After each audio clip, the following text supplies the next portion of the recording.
ناظرین، اس دنیا میں بسنے والے 90% سے زیادہ انسان کسی نہ کسی عقیدے سے ضرور تعلق رکھتے ہیں اور اس عقیدے سے جڑے رسم و رواج پر عمل کرنے کو وہ اپنا فرض سمجھتے ہیں، مگر ہر بار ان عقائد سے جڑے اعمال پر عمل کرنا اتنا آسان نہیں ہوتا،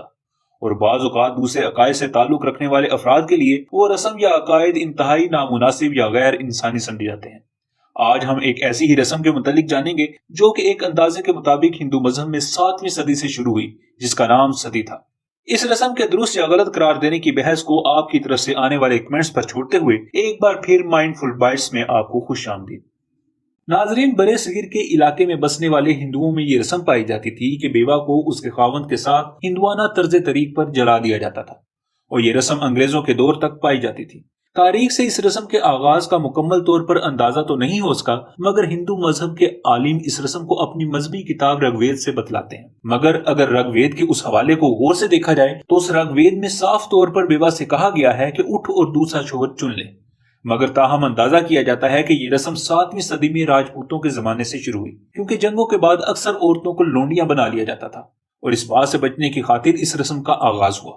مگر بعض کے مطابق مہابھارت میں کوروؤں کو جب شکست ہوئی تو ان کے اندھے باپ نے اپنی بیوی سمیت جل کر خودکشی کر لی، تب سے اس رسم کا آغاز ہوا۔ بہرحال اس رسم کا وجود ہندو مذہب میں ضرور پایا جاتا تھا۔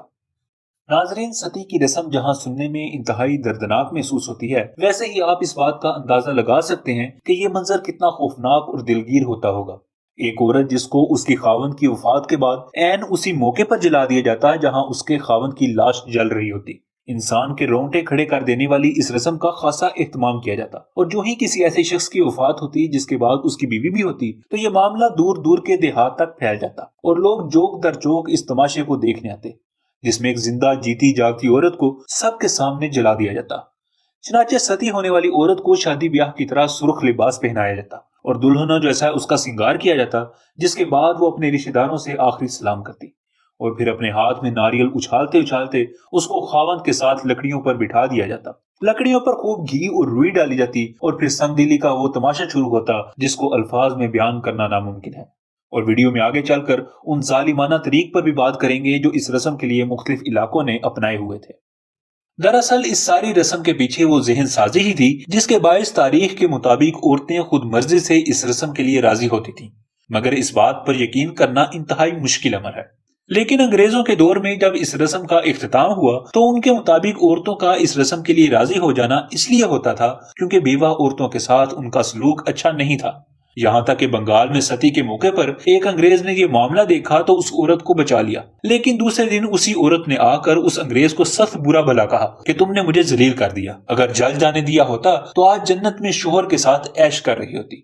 اب میرے لواحقین مجھے برا بھلا اور بد دعائیں دیتے ہیں۔ ستی کے لفظ کا معنی صادقہ ہے، یعنی اپنے خاوند کی سچی وفادار، اور اسی باعث ہندو مذہب میں ستی ہونا عورتوں کی پاکیزگی کا ایک معیار بن گیا تھا، یہاں تک کہ خاندان میں ستی ہونے والی عورت کی کئی پشتوں تک پوجا کی جاتی۔ نیز ایسی عورت سے ڈرا جاتا تھا کیونکہ ان کے خیال کے مطابق ایسی عورت کے منہ سے جو بات نکلے گی وہ ضرور پوری ہوگی۔ بس بچپن سے ایسی ذہن سازی کے باعث یہ بات ممکن ہے کہ اپنے عقیدے کی خاطر عورتیں اس رسم کے لیے تیار ہو جاتی ہیں۔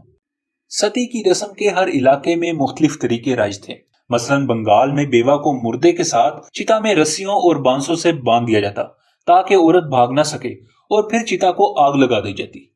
یہ طریق اس بات پر دلیل ہے کہ اکثر یہ رسم عورتوں کی مرضی کے خلاف ہی سر انجام دی جاتی تھی۔ اسی طرح اڑیسہ میں ایک گڑھا کھود کر اس میں مردے کو آگ لگا دی جاتی، اور جب شعلے بلند ہوتے تو اس کی بیوہ کو اس آگ میں جھونک دیا جاتا۔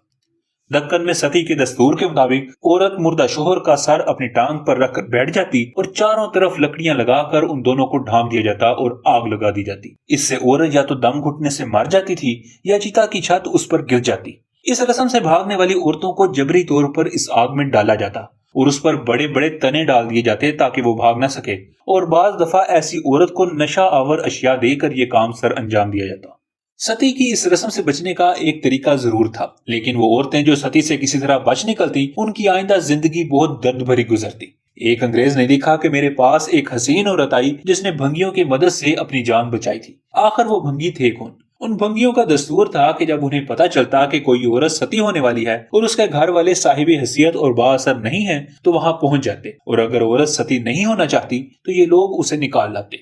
لیکن ایسی عورتوں کو پسند نہیں کیا جاتا تھا اور گھر والے بھی ایسی عورتوں سے قطع تعلق کر لیتے کہ اس نے دھرم سے بغاوت کی ہے، اس لیے وہ اپنی بقایا زندگی بھنگیوں کے ساتھ رہتی اور ان کی بدسلوکیاں سہ کر اپنی زندگی کے دن پورے کرتی۔ مگر ہر گہری رات کی ایک صبح ضرور ہوتی ہے، لہٰذا جب انگریز دور آیا تو ان کے لحاظ سے یہ رسم، یہ رواج انسانیت کے برخلاف وحشیانہ انسانی قربانی کا ایک نفرت انگیز پہلو تھا۔ اس لیے انہوں نے کئی برس اس کے خلاف جد و جہد جاری رکھی اور بالآخر گورنر جنرل کی صدارت میں 4 دسمبر 1829 کو ستی کو خلاف قانون قرار دیا گیا۔ اس میں ستی یا بیواؤں کو جلانے یا زندہ دفن کرنے کو ناجائز اور فوجداری عدالت سے قابل سزا قرار دیا گیا، مگر پابندی کے آغاز میں چھپتے چھپاتے اس رسم کو انجام دیا گیا، جس پر ایسے لوگوں کو کڑی سزائیں دی گئیں، جس سے اس رسم کا سدباب ہو گیا۔ یہ رسم تو ختم ہو چکی ہے، مگر آج بھی اس رسم نے تاریخ کے صفحات کو انسانی سفاکیت کا شاہد بنایا ہوا ہے۔ امید ہے مائنڈفل بائٹس کی یہ ویڈیو بھی آپ بھرپور لائک اور شیئر کریں گے۔ ملتے ہیں اگلی شاندار ویڈیو کے ساتھ۔